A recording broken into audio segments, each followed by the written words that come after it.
గుర్తుపెట్టుకోవాలి. ఇలాంటి వ్యక్తుల వల్ల కూడా ప్రమాదం ఉంటుంది.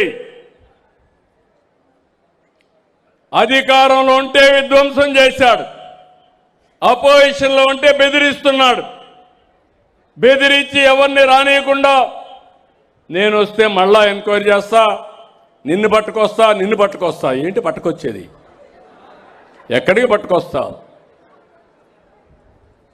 కనీసం నేను ఎప్పుడైనా మీరు ఒకసారి చూడండి, నేను ఎప్పుడు కూడా న్యాయబద్ధమైన పాలన ఇస్తాను, ప్రజాస్వామ్యాన్ని కాపాడుతాను. అదే సమయంలో ప్రజల ఆస్తులకు భవిష్యత్తుకు ఇబ్బంది కలిగి వచ్చినప్పుడు నా ప్రాణాన్ని కూడా లెక్క చేయకుండా పోరాడాను. ఆ విషయం మీరు గుర్తుపెట్టుకోవాలి. తీవ్రవాదుల సమస్య 30 ఏళ్లకు మరుపు నేను ఆ రోజు పోరాడాను. ఎందుకు పోరాడాను? నాకేం వాళ్ళతో ఆస్తుల తగరాదా ఉందా? కాదు. మీ సిద్ధాంతం కరెక్ట్ కాదు, ఇది శాస్త్రంగా నిలబడదు, దీనివల్ల ప్రజలకు ఇబ్బంది వస్తుందని ఆ రోజు దాని మీద పోరాడితే వెంకటేశ్వర స్వామికి బట్టలు ఇవ్వడానికి, పట్టు వస్త్రాలు ఇవ్వడానికి పోతా ఉంటే 23 క్లేమోర్ మైన్స్ నా మీద బ్లాస్ట్ చేశారు. సాక్షాత్తు వెంకటేశ్వర స్వామి దిగొచ్చి నాకు ప్రాణభిక్ష పెట్టాడు తప్ప ఇంకోటి కాదని కూడా మీకు తెలియజేస్తున్నా. రాయలసీమలో ముఠాలు అనాగరికంగా చంపుకునేవాళ్ళు నియంత్రణ చేశాను. హైదరాబాద్ కానీ రాష్ట్రంలో అక్కడక్కడ మత విద్వేషాలు, దాన్ని కూడా కట్టడి చేశా. ఊరికొక రౌడీ, ఒకప్పుడు ఆ రౌడీజాన్ని కంట్రోల్ చేశా. ఇప్పుడు మీరు చూస్తే గంజాయి బ్యాచ్ వచ్చింది, బ్లేడ్ బ్యాచ్ వచ్చింది. ప్రతి ఒక్కరు రౌడీజం మాట్లాడితే నన్ను లేపేస్తా ఉంటారు. అంత ఈజీగా ఉన్నామా? ఏంటి వితండవాదం? ఏంటి సైకో ప్రవర్తన? ఎవరైనా మాట్లాడితే వాళ్ళ మీద విరుచుకుపడిపోయి దాడులు చేస్తారు. ఏమీ అనకుండా ఒక పేపర్ మీద ఇంత రాద్ధాంతం చేస్తున్నావే.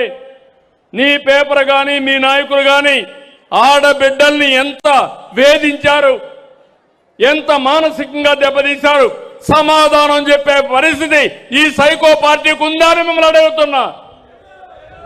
వీళ్ళు కావాలన్నా మీకు అని అడుగుతున్నా ఇప్పుడు. కానీ మీరేంటంటే మాకెందుకు వచ్చింది, నువ్వు పోరాడు, మేము చూస్తా ఉంటాం అనే పరిస్థితిలో ఉన్నారు. మీరు ఉన్నారు. నేను అడుగుతున్నా, ఇలాంటి వ్యక్తి ఆ రాజకీయ పార్టీ లేకపోతే ఇంట్లో నుంచి బయట వస్తాడని అడుగుతున్నా. ఇలా నేర్చుండే వ్యక్తి మీరు ఆలోచించుకోవాలి. ఇవి రాష్ట్రాన్ని సర్వనాశనం చేయాలనుకుంటే కాపాడుకునే బాధ్యత నా ఒక్కడిదా, మనందరిదా అని మిమ్మల్ని అడుగుతున్నా. మనందరిదాన్ని చేతులు పైకెత్తండి. మన పిల్లల భవిష్యత్తు కోసం ఇప్పటికే నష్టపోయాం. 2014 విభజన, రాజధాని లేని రాష్ట్రం, ఆదాయం లేని రాష్ట్రం, తక్కువ ఆదాయం వచ్చే రాష్ట్రం. 2019లో విధ్వంసం, 2024లో ఇప్పుడిప్పుడు రికవర్ అవ్వడానికి ప్రయత్నం చేస్తున్నాం. కనీసం ఒక 10-20 సంవత్సరాలు ఉంటే ఎక్కడికక్కడ మనం ముందుకు పోయే పరిస్థితి వస్తుంది. అప్పుడప్పుడు తీవ్రవాదుల గురించి మాట్లాడుతున్నాను. వాళ్ళు కూడా ఎక్కడో అడవుల్లో ఉంటారు, ఒకసారి వచ్చి అటాక్ చేసి మళ్ళా వెళ్ళిపోతారు. అంటే భయభ్రాంతులు చేస్తారు. ఈయన అంతే, ఎక్కడో ఉంటాడు, అప్పుడప్పుడు వస్తాడు ఇక్కడికి, వచ్చి ఒక ఇష్టానుసారంగా మాట్లాడి బెదిరించి మళ్ళా పారిపోతూ ఉంటాడు. ఇలాంటి నాయకులు మనకు కావాలని అడుగుతున్నా.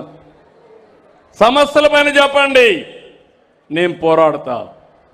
వాస్తవాలు మాట్లాడండి, నేను జవాబిస్తా. కానీ అమరావతిలో అవినీతి జరిగిపోయిందంట. అమరావతికి 2 లక్షల కోట్లు కావాలంట. అమరావతి ల్యాండ్ మానిటైజేషన్ ప్రాజెక్టు హైదరాబాద్లో ఒకప్పుడు ₹1,00,000 20,000 ఎకరా ఉంటే అభివృద్ధి అయిన తర్వాత 175 కోట్ల రూపాయల ఎకరా అయ్యింది. అది సంపద సృష్టించే మార్గం. ఇది మీరు చేసేది విధ్వంసం. ఇప్పుడు అంటున్నాడు విజయవాడ, గుంటూరు, మచిలీపట్నం అదే చేస్తున్నాం CRDA. అంటే అమరావతి పేరు చెప్పడానికే ఇష్టపడిన వ్యక్తి ఈ రాష్ట్రాన్ని పాలించే అర్హత ఉందా తమ్ముళ్ళు అని మిమ్మల్ని అడుగుతున్నా. ఇలాంటివన్నీ కూడా మనం గుర్తుపెట్టుకోవాల్సిన అవసరం ఉంది. నేను ఒకటే మిమ్మల్ని అందరినీ కోరుతున్నా, ఈరోజు ఎందుకంటే నేను చెప్పాలి, గట్టిగా చెప్పాలి. ఏదో పార్టీ ఉందని ఒక 50 మందిని రోడ్డు వేసుకొచ్చి విధ్వంసం క్రియేట్ చేసి, లా అండ్ ఆర్డర్ క్రియేట్ చేసి, ప్రజలకు ఇబ్బందులు కలిగించే పరిస్థితి ఏదైనా మాట్లాడితే దానిపైన నా మీద, పార్టీ మీద, ప్రజాస్వామ్యం గురించి మాట్లాడతారు. కడాన మీరు చూస్తే నేను ఈరోజు అరెస్ట్ చేయాలంటే ఎంతో పడుతుంది. ఇలాంటి వ్యక్తుల్ని చెయ్యను, చట్టం దాని పని చేస్తుంది తప్ప నేను ఎప్పుడు కూడా తప్పు చేయను. అదే ఆ రోజు మీరు చూడండి, నేను నంద్యాలలో ఉంటే నోటీసు కూడా ఇవ్వకుండా నన్ను దేశపు ఏ తప్పు చేయకుండా జైల్లో పెట్టేశాడు. అంటే మీరందరూ గుర్తుపెట్టుకోవాలి, ఇలాంటి నాయకుల్ని మనం ప్రోత్సహిస్తే ఎవరికి రక్షణ ఉంటుంది, ఏ ఆడబిడ్డకు రక్షణ ఉంటుంది, ఎవరికి భవిష్యత్తు బాగుంటుందో ఆలోచించాల్సిన అవసరం ఉంది.